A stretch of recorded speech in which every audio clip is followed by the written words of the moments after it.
So I'm back in my studio, still chipping away at those movie scores. And I just had a thought actually that I wanted to share because I realized, well, there's a little bit of information here that could be very useful for people as they're practicing. So when you're practicing movie scores, there are certain things that recur, patterns, whatnot, that are universal to playing the violin, and some things that over the years I thought,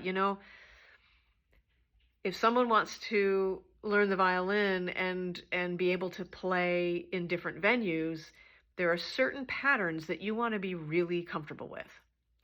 And the first one is being able to play triads on one string, perfect fifths. You're going to absolutely need that. So what I mean by that is, so being able to play that, because usually we're playing the fourth, right? And in this case, it's the fifth that we need. So that frame, that interval, comes up all the time. And I was practicing Back to the Future, and all of a sudden I came across.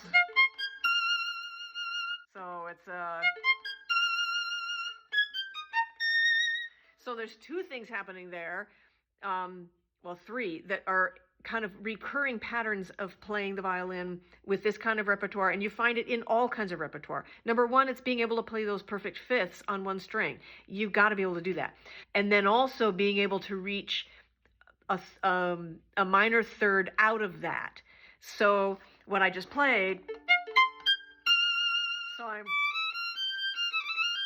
that's where I am, but my next note is a half note above it, so I've got to be comfortable easily knowing where that is. So that's the second thing, that it's all of three measures that is a pattern that is recurring. And then the other one is being able to reach octaves, fingered octaves. Now, I know when we're studying, like in conservatory, we have to practice fingered octave scales. Oh my land, that my little hand did not like. I mean, look at the size of this little finger. I mean, come on. So yeah, I tried playing fingered octaves, and I ended up kind of injuring myself a little bit, and decided that I'm doing my best, but and the older you get, the harder it is to play them. So yeah, fingered octaves, not my friend. But being able to play a single octave, 1 to 3 or 2 to 4, that is something that you will use, and it's right here. So here it is. Here's the fifth, and that's minor third, which takes me to the next position. Then the octave,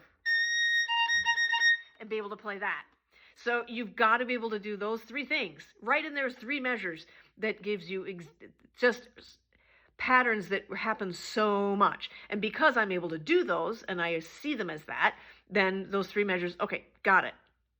Next page 45, or whatever we're on. So, something to think about. Go practice your perfect fifths, like a 1 to a 4, on the same string, and do some exercises, make up some things on your own, and maybe someday, as I say, I'll write some for you. And then also work on your fingered octaves, 1 to 3 across the string, not as trying to play them as scales, unless you want to, unless you like really, really hard things. But just being able to play them individually and to grab it quickly. So there you go.